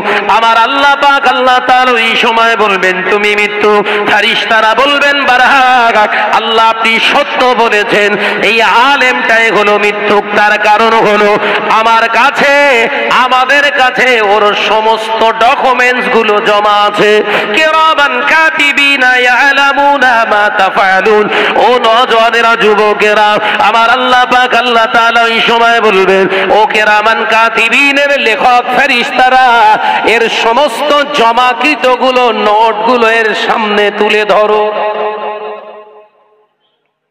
আমরা যেখানে যাই, আজকে খাদিজায় এসছি, কেন এসছি, কি কারণে এসছি, কখন স্টেজে উঠছি, কোন নিয়েতে কথা বলবো, কাজ সোর্সে কথা বলবো, সব কিন্তু কোটেড নোটেড শুরু হয়ে গেছে। বলো, তাহলে চুরি করা যায়? এই কথা বলছেন না? সমাজের মানুষের চোখে চুরি করা যায়। শাহনাজ কথা বলছে, হিট হিট কথা, বিরাট হিটলে কথা বলছে, কার জন্য বলছে? এই খবর কে রাখে? এই কথা বলছেন না কেন? দাওয়াত পাওয়ার ধান্দায়, নাই পীর সাজবার ধান্দায়, সমাজে কিছু ভক্ত তৈরি করার ধান্দায়, এ খবর কে রাখে? আল্লাহ রাখে। আমার নওজওয়ানের যুবকেরা সব নোটেট করে রেখে দিয়েছে। ময়দানের মাহশারে আলেম বান্দার সামনে পরিবেশন করা হবে। দেখে নাও, বান্দা দেখবে 23টা মাদ্রাসা চালিয়ে 85টা বলেছিল। সব উঠতেজ বলে এবার 23টা মাদ্রাসা চালিয়ে 85টা প্রচার করেছিল। সব লেখা আছে না? নাই? কথা বলছেন না কেন? 1 লক্ষ টাকা খরচ দেখিয়ে 70 লক্ষ টাকা তুলেছিল। সব লেখা আছে। বান্দা তখন পেরেশান। আল্লাহ পাক বলবেন, এর জন্য আর কোনো হিসাব নেই। লা হিসাবা ফাআদলাহু ফিন্নার। এর ঠ্যাং ধর আর এই গর্দানটা চেপে ধরে রে জাহান্নামে ফেল। রাসূলুল্লাহ বললেন, আর একটি কি কারণ? বিশ্বনবী সরকারে দু আলম হুজুর পাক সাল্লাল্লাহু আলাইহি ওয়াসাল্লাম বলেছেন, ওই আলেমকে আল্লাহ বলবে, দুনিয়ার জমিনে তো আলেম সেজেছিলিস, দুনিয়ায় সমাজের বুকে প্রতিপত্তি সমাদৃত হওয়ার জন্য সবাই তোকে বড় হুজুর বলবে, মহামান্য বলবে, মহাগণ্য বলবে, সবার কাছ থেকে সম্মান পাওয়ার আশাই তো তুই আলেম হয়েছিলিস। এই দেখ, যদি তা না হয়, তুই চুপ করে বসেছিলিস, তোর সামনে যখন তোর প্রশংসা করছিল, তোর নামে তুই এর যোগ্য নয়, তোর নামে এই তাকবীর গুলো, জিন্দাবাদ গুলো দিচ্ছিল, তুই নীরবে সহ্য করেছিলিস, মানে এটাই তো ছিল তো তোর মূল মাকসাদ। তুই এলেম অর্জন করেছিলিস, যেটা পাওয়ার আশাই সেটা তুই দুনিয়ায় পেয়ে গেছিস, এবার জাহান্নামে যা। অপরদিকে দেখেন, মোসাদ্দেদুজ্জামান দাদা পীর রহমাতুল্লাহ আলাইহির কোনো ভার ধার কিচ্ছু ছিল না। একবার জোরে বলুন, একবার জোরে হবে না? 25,000 কেতাব, শরিয়াতের কেতাব পড়ে যিনি সিনাতে 18,000 রাসূলুল্লাহর সাল্লাল্লাহু আলাইহি ওয়াসাল্লামের হাদিস পাক জানার সিনাতে ধারণ করেছিলেন। হ্যাঁ, হাফেজে হাদিস সে আল্লামা রুহুল আমিন রাহমাতুল্লাহ আলাইহির নামের আগে হুজুর লিখতে পারলেন না, আমি তো শরিয়াত লেখো। কিরাম চক্কর চলতে বুঝতে পেরেছেন তো? শয়তান মোরদানা জেন্দা, এই আলোচনা বুঝতে পারে না। শয়তান জেন্দা না মোরদা? বসিয়ার আল্লামা হুজুর যখন আমিরে শরিয়াত হয়নি, সেই বসিয়ার হুজুরের কিতাব পড়ে যে ফতোয়া দেয়, তারে কি করে আমরা আমিরে শরিয়াত মানবো? প্রশ্ন জাগবে না? কথা বলছেন না কেন? এগুলো সমাজের কাছে যেই তুলে ধরছি, বলছে আমাদের হিংসা করছে। এই আজকে আয়েশা সিদ্দিকা মাদ্রাসায় এসছি, ও কাল কি আবার প্রচার দেবে, মহিলা মাদ্রাসার বিরোধিতা করে এখন মহিলা মাদ্রাসায় জলসা করছো। কথা বলছেন না কেন? এর জবাব দে, তারপর যাবো আমি। আমার নাম শাহনাজ। আমরা কোন জায়গায় কোন অ্যাঙ্গেলে বলিনি যে মহিলা মাদ্রাসা করা যাবে না, বলেছি? এ কথা বলছেন না কেন? আমি প্রত্যেকটা জায়গায় বলেছিলাম মহিলা মাদ্রাসা করুন, মহিলা মাদ্রাসা চালান, মহিলা মাদ্রাসা সিস্টেমেটিক্যালি। আমরা যদি দাদা হুজুর পীর কেবলার ভক্ত অনুরক্ত নিজেদেরকে দাবি করি, তাহলে দাদা পীর রহমাতুল্লাহ আলাইহির ওসিয়াত কেন মানা হবে না? এ কথা ঠিক না ভুল জোরে বলে? দাদা পীর রহমাতুল্লাহ আলাইহি বলেছিল, মহিলাদের শিক্ষা দেবে তোমরা পর্দার আড়াল থেকে। যদি বেগানা পুরুষরাই শিক্ষা দেয়, তাহলে পর্দার আড়াল থেকে ডাইরেক্টলি ওপেনলি বসে তোমরা শিক্ষা দেবে না। এটাই দাদা হুজুরের ওসিয়াতে আছে, পড়ে দেখেন, গর্দান ফেলে দেবো। মহিলাদের শিক্ষার দরকার আছে, তারা মহিলার শিক্ষিতা হবে, অবশ্যই শরিয়াতি শিক্ষা হবে। কিন্তু সেই দাদা হুজুরকে বুড়ো আঙুল দেখিয়ে মহিলাকে আবার স্টেজে তুলে পাশে বসিয়ে টুকটুক করে তামাক চিবোচ্ছ, আর ওই বুখারী পড়াচ্ছ, এই শরিয়াতের কোন ধারায় আছে আমরা একটু দেখাতে হবে। এই কথা বলছেন না কেন? কথা বুঝতে পারছেন না? সম্পূর্ণ হারাম, এটা বেদাত নয়, এটা হারাম। এই জায়গাটা আমি ক্লিয়ার ভাবে বড় একজন মুহাক্কিক আল্লাহওয়ালা আলেমের কাছে বসে দীর্ঘক্ষণ ধরে তানার সহবত লাভ করে আমি আলোচনা করেছি, কোন মতেই তিনি হ্যাঁ শব্দটা ইউজ করলেন না। তুমি যেটা করো সব হালাল নাকি? আর ভাইজান হুজুররা একটুখানি পথ খরচটা চেয়ে লাই বলে তার বিরুদ্ধে দাদা হুজুর পীর কেবলার ওসিয়াত না হলে পুরো কবর দোয়া মতো করলে। কবর দোয়া আমলে ওসিয়াত নাম্বার 16 একদম উড়ে গেলে যাচ্ছে, একদম সব হারাম হারাম হারাম। আমরাও বলিনি হালাল, কিন্তু তুমি এই একটা ওসিয়াতে পড়ে আছো কেন? বাকি 56টা বলবে কে? তোমার দাদু। ওসিয়াতের মহব্বত যদি করতে হয় তাহলে দাদা হুজুর পীর কেবলার 1 থেকে শুরু করো। কথা বলছেন না কেন? আমি কি ঠেলে কথা বলছি না নরমালিটি কথা বলছেন না কেন? সাধারণত এই জ্ঞানই তো বোঝায়। কেউ 1 ছেড়ে দিয়ে 16 ধরে হারা, 15 পর্যন্ত আউট, 16 পরে আবার আউট। তার মানে কি? গোটা সমাজকে বিভ্রান্ত করে তুমি সমাজের বুকে ভালো সাজতে চাইছো, সে তোমার ব্যক্তিগত ব্যাপার, কিন্তু আমরা তো এখনো মরিনি। এ কথা বলছেন না কেন? তুমি ভালো কতটা সেগুলো তো আমরা একটুখানি অ্যানালাইসিস করব, ভেরিফাই করব, কারণ আমরাও 2-1 লাইন পড়েছি। এ কথা বলছেন না কেন? যে এগুলো যখন সমাজে সুন্দর করে বোঝানোর চেষ্টা করছি, দেখুন এগুলো সম্পূর্ণ ধোঁকা ছাড়া অন্য কিছু নয়। আজকে আমি এই আয়েশা সিদ্দিকায় জলসায় এসছি, আমার ভাই ছোট ভাই ইসমাইল সাহেব, মুফতি ইসমাইল সাহেব, তিনি আমাকে দাওয়াত করেছিলেন, কমিটির তরফ থেকেও হয়তো করেছে, কিন্তু আমি দেখলাম আমি যাওয়ার আগে তাদের প্রশ্ন জাগতে পারে। গত বছর এসেছিলাম, আবারও প্রশ্ন তাদের হয়তো সমাজে ছুড়িয়ে দিয়ে কিছু বিভ্রান্তকর তথ্য মানুষের কাছে তুলে ধরতে পারে। সেটা কি? উনি মহিলা মাদ্রাসা বিরোধিতা করে এসে মহিলা মাদ্রাসায় এসে জলসা করছে, তার মানে দাওয়াত পাওয়ার ধান্দায়। এ কথা বলছেন না কেন? আজকে আমার একটা জলসা ছিল, ওই জলসাটা আমি ডেট চেঞ্জ করেছি, আমার এখতিয়ার, মানে ভালোবাসার মানুষ বলে ওদেরকে বললুম আজকে জলসায় যাব না, আজকে আমার আয়েশায় জলসা আছে, আমি যাবো, আমার যাওয়ার দরকার আছে একটু। কথা বুঝতে পারছেন না? এই জন্য আসলাম। কেন আসলাম? সমাজে বিভ্রান্ত ছড়াবে কি? উনি নিজে তার মানে দাওয়াত পাওয়ার আশায় মহিলা মাদ্রাসায় গিয়ে হাজির হয়েছে, যে আমি তাদের যোগ্য জবাব দিতে এসেছি। শুনে রেখে দেন মাওলানা মলি সাহেব, বক্তাগণ শুনে রেখে দেন, শাহনাজ এখানে দাওয়াত পাওয়ার আশায় আসেনি, দাদা হুজুর পীর কেবলার নীতি আদর্শটা কি সেটা একটু জানিয়ে দিতে এসেছে। দাদা পীর রহমাতুল্লাহ আলাইহির নীতি আদর্শ নিয়ে শানপুকুর আয়েশা সিদ্দিকা মাদ্রাসা চলবে। এই মাদ্রাসা আমরা সদা সর্বদা সমস্ত দিক থেকে সহযোগিতা করব ইনশাআল্লাহ, কিন্তু জেনে রেখে দেন শরিয়াতের খেলাফ যখন কাজ হবে, এই মাদ্রাসা কেন পৃথিবীর যে কোনো প্রান্তে যখন আমরা শুনবো শরিয়াতের খেলাফ কাজ হচ্ছে, তার বিরুদ্ধে গর্জে ওঠার মতো ইনশাআল্লাহ ক্ষমতা আমরা রাখি। এক কথা ঠিক না ভুল জোরে বলেন। তবে ভাইদেরকে, কমিটি ভাই যারা ম্যানেজিং কমিটি আছে, প্রত্যেকের কাছে অনুরোধ করে যাব, সব সময় সতর্ক থাকুন, কারণ শয়তান আভি জিন্দা হ্যায়।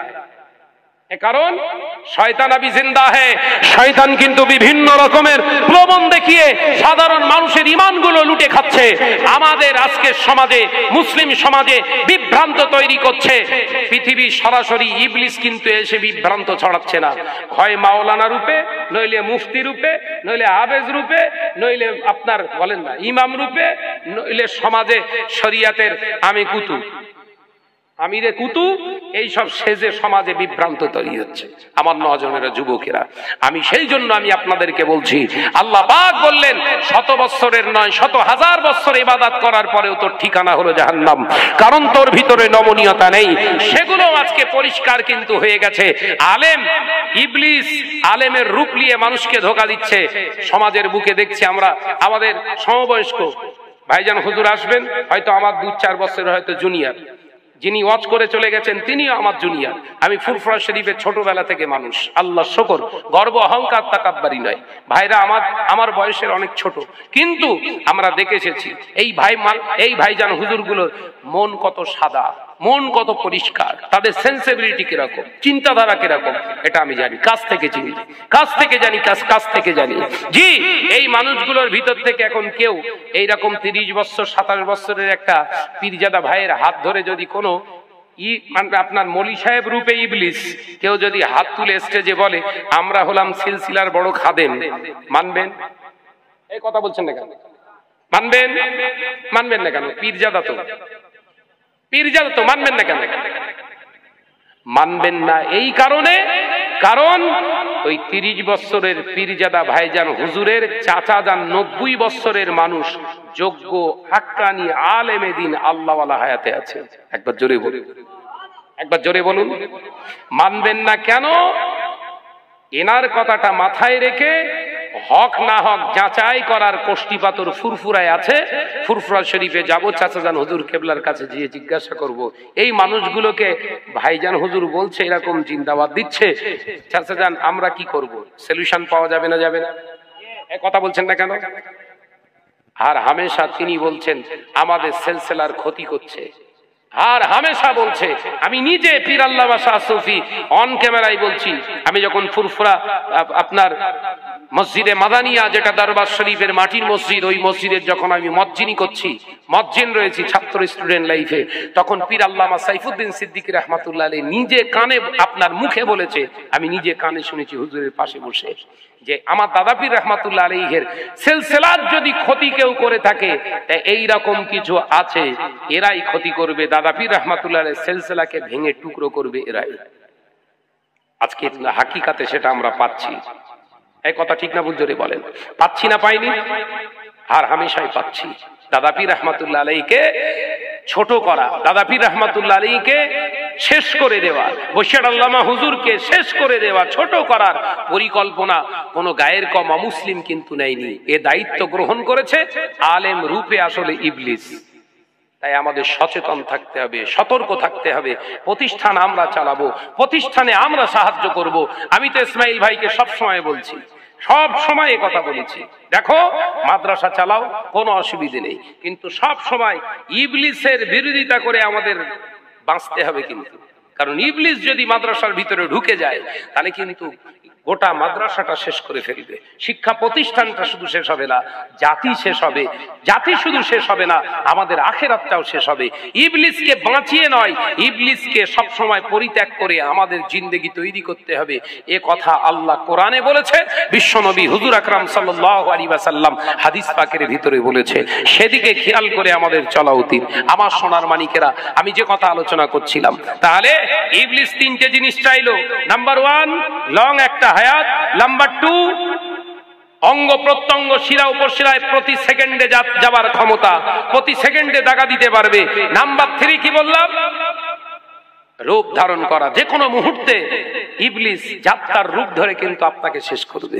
ভাইরা, আমার নজনেরা, যুবকেরা, ছেলেরা, বাচ্চারা, পর্দানা সিনা মা ও বোনেরা, আমার আল্লাহ পাক কিন্তু ওখানে একটি জায়গায় জানিয়েছিল, ওরে আমার অবাধ্য ইবলিস, শুনে রাখ, জেনে রাখ, আমার বান্দাদেরকে তুই যত ধোঁকা দিবি, আমার বান্দাদেরকে যত তুই ধোঁকা দিবি, গোনার সাগরে ঢোকাবি, গোনার সাগরের রাস্তা দিয়ে চলাবি, পৃথিবীর জমিনে আমার বান্দা বান্দিকে তুই ধোঁকা দিয়ে দুনিয়া জমিনে যত অন্যায় রাহাজানি করাবি, আমার বান্দা আমার বান্দি যখন বুঝতে পেরে যাবে ওই ভুলটা, ওই আমার অন্যায়টা, আমার ভুলটা, আমার অন্যায়টা ওটা ইবলিসের রাস্তা, ওটা শয়তানের রাস্তা, ওই বান্দা যদি একবার, বান্দি যদি ফিরে এসে ইস্তেগফার করে, আমি আল্লাহ পাক, আল্লাহ তাআলা ওই বান্দা বান্দি সমস্ত গুনাহকে আমার গফুর রহিম নামের ওসিলায় মাফ করে দেব।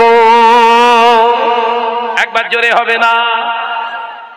এখন সাধারণ মানুষ যদি শয়তানি করে, সাধারণ মানুষের ভিতরে যদি শয়তান ঢুকে শয়তানি করে, এটা কিন্তু বুঝতে খুব একটা অসুবিধা হয় না। অসুবিধা হয়? সাধারণ মানুষ চুরি করছে তো ডাইরেক্ট, কথা বলছেন না কেন? মিথ্যে কথা বলছে, ধরা পড়ে যাচ্ছে। কিন্তু একটা আলেমের ভিতরে যদি ইবলিস ঢুকে যায়, ধরতে পারবেন না, ধরতে পারবেন? আলেমের ভিতরে যদি ইবলিস কাজ করে, তখন ধরার ক্ষমতা কিন্তু নেই। ওই জন্য আপনার ইবলিস বলে রেখেছে, ফেরেশতা, আমার জীবনের সব থেকে বড় সফলতা আসে তখন যখন একটা আলেমকে পথভ্রষ্ট করতে পারে। কথা বুঝতে পারছেন না? যখন একটা আলেমকে আমার দরে ভেড়াতে পারি, আমার পরিশ্রম অনেকটা কমে যায়। আমার পরিশ্রম অনেকটা কমে যায়। একটা আলেমকে যদি কাবু করতে পারি তাহলে হার হামেশা গোটা সমাজ নষ্ট করে দিতে আমার অসুবিধা হবে না। আমি শাহনাজ সারা জীবন জলসা করলুম, মহিলাদের কণ্ঠস্বর হারাম, মহিলাদের কণ্ঠস্বর বেগানা পুরুষদের জন্য শোনা হারাম, ওটা হচ্ছে কানের জেনা। ওয়াজ করলুম, হাদিসের ফাটাফাট দলিল দিয়ে দিলুম, এবারও তো মাশাআল্লাহ বিশাল পড়তে পারি, যদি না পড়তে পারি সামনে মোবাইল খুলেও দেখি, দেখে বলে দেই, বলে দিলুম। আবার আমি স্টেজে বসে যদি মহিলাকে বলি পড়, কচি পড়, আমি আসি, কিরম হলো? কোন অস্ত্র নেবেন? এই কথা বলছেন না কেন? আগের অস্ত্র নেবেন না এখনকার অস্ত্র নেবেন? কথা বুঝতে পারছেন না তো? কোন অস্ত্র নেবেন? আগের অস্ত্র না এখনকার অস্ত্র? এখনকার অস্ত্র। এখনকার অস্ত্র নিলে আপনার ঘরের মহিলার আর পর্দার প্রয়োজন নেই, আর হামেশা যেখানে খুশি যা করতে পারে, জায়েজ হয়ে গেল স্টেজ থেকে। তাহলে আপনার আখিরাতটা শেষ করে দিল কার মাধ্যমে? একজন আলেমের মাধ্যমে। এখান থেকেই আমি আপনাদেরকে বোঝাতে চাই, এখান থেকেই আপনাদেরকে আমি বলতে চাই, ইবলিস যখন আপনার জীবিত আছে, হায়াতে আছে, তার কাজ কিন্তু করছে, সেই কাজের মাধ্যমটা হয়তো দিনের দিন সবকিছু চেঞ্জ হচ্ছে। প্রথম যখন মোবাইল আবিষ্কার হলো তখন চিপ আবিষ্কার হয়নি, যা হবে মোবাইলের ভিতরে হবে। তারপরই আবিষ্কার হলো ছোট চিপ। কথা বলছেন না কেন? ছোট চিপ, তার ভিতরে লোড করো, এখন আর চিপ টিপ লাগছে না, যা আছে মোবাইল আছে, কি ভরবি ভর। তাহলে পরিবর্তন হচ্ছে। শয়তানিয়াতের কিন্তু পরিবর্তন শুরু হয়ে গেছে। বলে শয়তানিয়াতের পরিবর্তনও কিন্তু দেখা দিয়েছে। কি? দাদা পীর রহমাতুল্লাহ আলাইহি এই শয়তানের খাসলাত, এই সমস্ত বৈশিষ্ট্য চরিত্রগুলোকে বন্ধ করার জন্য দাদা পীর রহমাতুল্লাহ আলাইহি আন্দোলন করেছিলেন। মহিলাদের বেয়াব্রু যেন না হয়ে যায়, তিনি কোরআনের কোটেট করে আপনার এমনি করে এই ওসিয়াতের ভিতরে পরিষ্কার জানিয়েছেন। একটি আয়াতে কারিমা ওখানে দিয়েছে, ইয়া আইয়ুহাল্লাযীনা আমানু, হে আমার বিশ্বাসী সম্প্রদায় বান্দারা, আমি আল্লাহ পাক জানিয়ে দিলাম। জামান তিনিও আপনার কোরআনের কোটেট করে এমনি করে ওসিয়াত নামার ভিতরে জানিয়েছে। এই আয়াতে কারিমা তিনি বোঝালেন, ইয়া আইয়ুহাল্লাযীনা আমানু কু আনফুসাকুম, তুমি নিজেকে জাহান্নামের আগুন থেকে বাঁচাও, ওয়া আহলিকুম নার, এরপরে তোমার দায়িত্ব হলো তোমার আহলি বর্গ, তার মানে তোমার স্ত্রী হতে পারে, সেটা তোমার ছেলে মেয়ে হতে পারে, সেটা তোমার মা হতে পারে, সেটা তোমার বোন হতে পারে, সেটা তোমার আব্বা হতে পারে, তাদেরকেও জাহান্নামের আগুন থেকে বাঁচাও। ও নজনেরা, মুরব্বিয়ান গণেরা, শুনে রেখে দিন, জেনে রেখে দিন, আজকে যদি সমাজে মুসাদ্দুজ্জামান আমির শরিয়াত আলা হযরত দাদা পীর রহমাতুল্লাহ আলাইহির এই ওসিয়াতটাকে আমরা ফলো করে যদি আল্লাহর কোরআন ফলো করা হয়ে যায়, আল্লাহর কোরআন ফলো করলে রাসূলুল্লাহর হাদিসটাও সুন্দরভাবে মানা হয়ে যায়। ও নজনেরা, মুরব্বিয়ান গণেরা, আমি আপনাদের কাছে এটাই বলতে চাইলাম, তাহলে দাদা পীর রহমাতুল্লাহ আলাইহি একা তিনি জান্নাতে যেতে চাইনি, নিজের অবস্থানটা জান্নাতের রাস্তায় রেখে দিয়ে গোটা জাতিকে কোরআনের হাওলা দিয়ে তিনি নসিহত দিয়ে গেছেন। জোরে বলুন, একবার জোরে হবে না সুবহানাল্লাহ? দাদা পীর রহমাতুল্লাহ আলাইহি বলে গেলেন এই কথা, আর আমি শাহনাজ ওয়াজ করছি মহিলাদের কণ্ঠস্বর হারাম। আবার আমি সেই শাহনাজ কিছু বছর পরে স্টেজে মহিলাদের দিয়ে কচি পড়,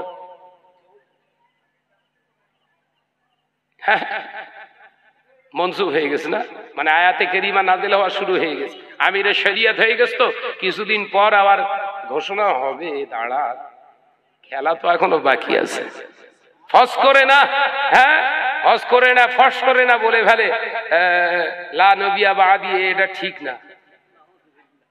ফস করে না বলে ফেলে, আমার টেনশন হয়, কারণ সব সম্ভব হচ্ছে। তো আপনি বুঝতে পারছেন না, যেখানে মহিলাদের স্টেজে তোলা সরাসরি রাসূলুল্লাহ নিষেধ করেছে, পুরুষদেরকে পুরুষের মেম্বারে, নবিয়ানা মেম্বারে, পুরুষের মেম্বারে যেন নারী না ওঠে। আমি রাসূলুল্লাহ জানিয়ে দিলাম, যখন তোমরা দেখবে পুরুষের মেম্বারে নারীরা দাঁড়িয়ে কথা বলছে, কিয়ামত বেশি দেরি নেই। সাহাবায়ে কেরামদেরকে মসজিদুন নববী শরীফে যখন এই কথা রাসূলুল্লাহ বলে গেছে, সেই কাজগুলো যখন একজন আলেমের দ্বারা সমাজে প্রতিষ্ঠিত হওয়া শুরু হয়ে গেছে, এর দ্বারা কি বুঝলেন আপনি? আল্লাহর গজব আসবে না? আল্লাহর গজব আসবে না? গজব তো আমরা জোর করে দেখতেছি, চলিয়া উড়িষ্যার দিক যাচ্ছিস কেন, এদিকে আয়। কথা বুঝতে পারছেন না? আমার নজনেরা, যুবকেরা, ছেলেরা, বাচ্চারা, তো আমি আপনাদের কাছে ছোট্ট ছোট্ট করে পয়েন্টেড করে যে কথাগুলো আমি বলতে চেয়েছিলাম, নাম্বার 1, সতর্ক থাকুন। দিনী প্রতিষ্ঠান চলবে, নারীরা শিক্ষায় শিক্ষিতা হবে অবশ্যই। আর একটা কি সানডে মুফতি বলছিল না, মেয়েরা স্কুল কলেজে যাবে না, মেয়েরা স্কুল কলেজে পড়বে না। মাঝে মাঝে ইংরেজি দেয়, হোয়াট ইজ দিস, ইংলিশ দেয় না, হোয়াট ইজ দিস, তার মানে ইংরেজি কিরাম পড়েছে আমি জানি, তার মানে জেনারেল শব্দের মানে জানে না। জেনারেল মানে কি? সাধারণত। ও নিজে বললো, তাহলে জেনারেল শিক্ষিত হবে না? তাহলে সাধারণ শিক্ষা করা মুজাদ্দিদ জামান বা আল্লাহ রসুল কি আমাদেরকে পেড়াপিড়ি করে গেছে? শিখতেই হবে। এলেম শিক্ষা করা, দ্বীনি শিক্ষা করা শরিয়াতে বৈধতা দিয়েছে আপনার জন্য, শরিয়াতের হুকুম এসেছে ওখানে, ওই শিক্ষাটা করতে হবে। কিন্তু এই জেনারেল শিক্ষিতা, আপনি যে আপনার মেয়েকে স্কুল কলেজে পড়াচ্ছেন, ওটা তো আপনার পার্সোনাল ম্যাটার। আপনি যদি আপনার মেয়েটাকে স্কুল কলেজ ইউনিভার্সিটিতে পড়ান, ওটা তো আপনার ব্যক্তিগত ব্যাপার, সেটা আপনি জাহান্নামের রাস্তা চুনেছেন। কিন্তু এখানে তো দ্বীনি শরিয়াতের মধ্যে শিক্ষা দিচ্ছেন আপনি। জেনারেল শিক্ষা আর এই শিক্ষা এক হলো। সানডে মুফতির এই জ্ঞানটা পর্যন্ত নেই। এরা আবার বলছে বাহাস করবো। আরে বাহাস কি করবি? যোগ্যতার নিরিখে আগে বাটকার অনুযায়ী মাপতে হয়। কথা বলছেন না কেন? যোগ্যতা অনুযায়ী মাপতে হয়। মুজাদ্দিদ জামানের সঙ্গে বাহাজে বসেছিলেন কে জানেন? কথায় কথায় বাহাসের কথা বলতেন, আপনার জানা নেই বোধহয়, আজকে বলছি। মুজাদ্দিদ জামানের সঙ্গে দাদা পীর রহমাতুল্লাহ আলাইহির সঙ্গে কথায় কথায় বাহাজের কথা বলতেন। সে হচ্ছেন কে? দাদা হুজুর পীর কেবলার একজন অন্যতম খলিফা। হুজুরের হাতে তখন বায়াত গ্রহণ করেনি, তিনি হুগলি জেলার জমিনে শুয়ে আছে। শাহ সুফি আব্দুল আজিজ সাহেব কনকপুরী রহমাতুল্লাহ প্রত্যেক কথায় দাদা হুজুর পীর কেবলা বলতেন, হুজুরকে বলতেন, বাহাস করবেন? এক্ষুনি বাহাস করবেন, এক্ষুনি বাহাস করবেন। দাদা পীর রহমাতুল্লাহ আলাইহি বলেছিলেন, বাবা আব্দুল আজিজ, তোমাকে আল্লাহ এলেম দান করেছে, বাহাস করার শুধু জন্য নয়, আল্লাহওয়ালা হওয়ার জন্য এলেম দান করেছেন। হুজুর বেহুশ হয়ে পড়ে গিয়েছিলেন। একবার জোরে বলুন না, একবার জোরে বলবেন না? তার মানে এই কথাটা এতটাই আসারপূর্ণ হয়েছে, শয়তান থেকে, আপনার দেহ থেকে যখন শয়তান পালিয়ে গেছে, বেহুশ হয়ে গেছে। মুজাদ্দিদ জামান দাদা হুজুর রহমাতুল্লাহ আলাইহির কদম দুখানা জড়িয়ে ধরেছিলেন। হুজুর কেবলার কদম দুখানা জড়িয়ে ধরে বলেছিলেন, হুজুর, আমি আর জীবনে বাহাজের শব্দ মুখে আনবো না, আপনি আমাকে বায়াত গ্রহণ করে নেন, আপনি আপনার হাতটা দেন, আমি তওবা করতে চাই। অত বড় মুহাক্কিক, আমি নিজে গেছি ওই ইসালে সাহেবে। গেছো কনকপুর? এখনো মসজিদের সামনে আলমারিতে হুজুরের কিতাব আছে না? আমি নিজে দেখেছি, সেখানে আমি 2 বার গেছি হুজুরের ইসালে সাহেবে, ভাইজানেরা দাওয়াত করে নিয়ে গিয়েছিল। তা আমি যে কথাটা জানাতে চাইছিলাম, তাহলে আলেম হলে শুধু হচ্ছে না।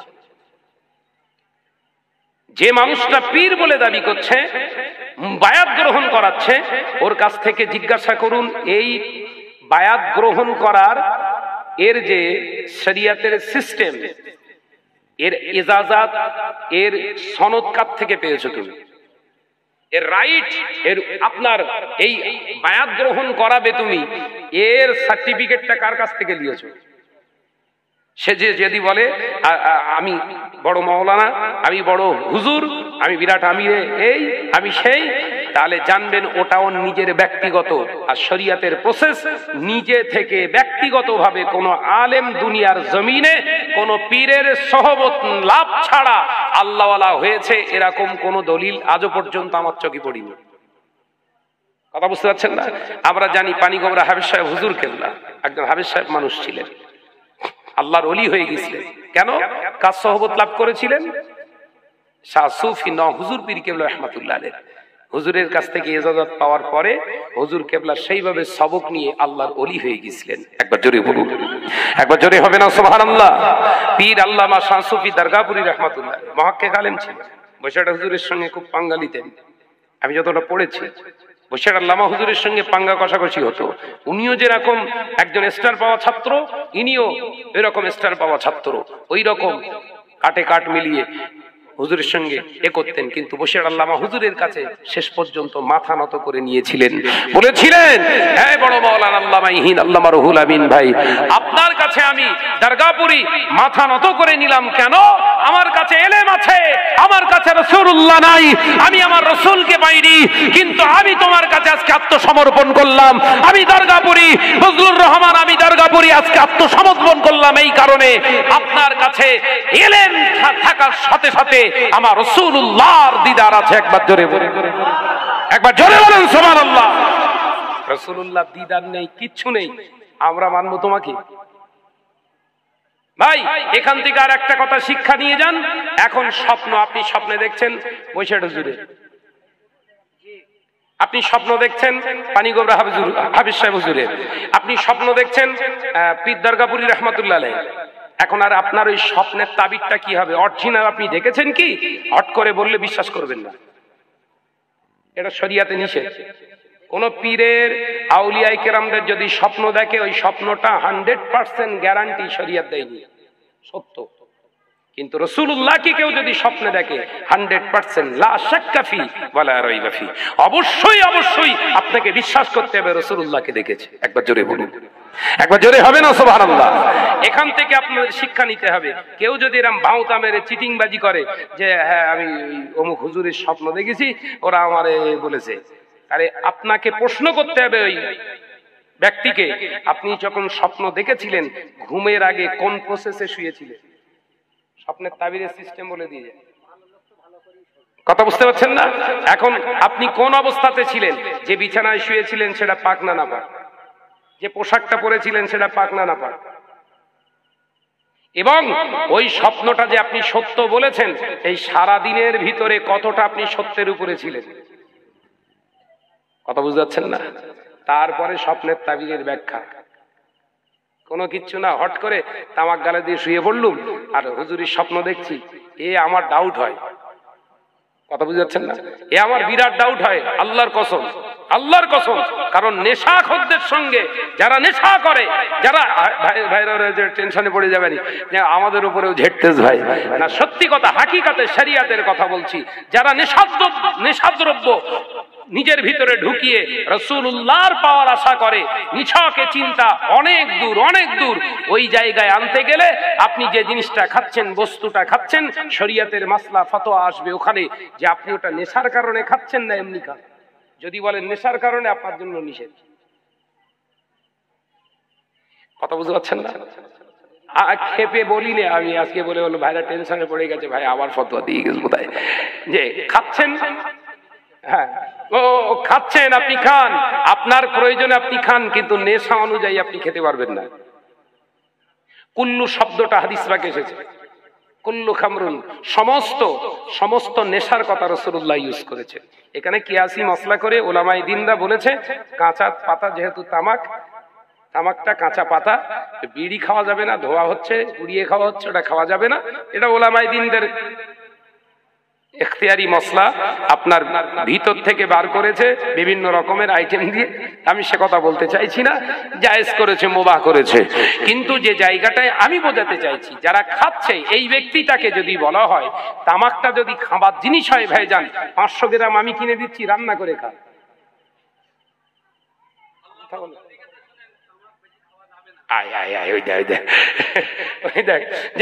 ইসমাইল ভাই এবার শিকার হচ্ছে, বেশি খাওয়া যাবে না বাবাজি।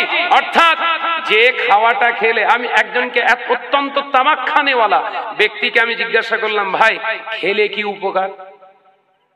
তার উপকারের বর্ণনা কি হচ্ছে না, খেলে না ওই শরীরটা একটু বেশ চাঙ্গা হয়ে থাকে।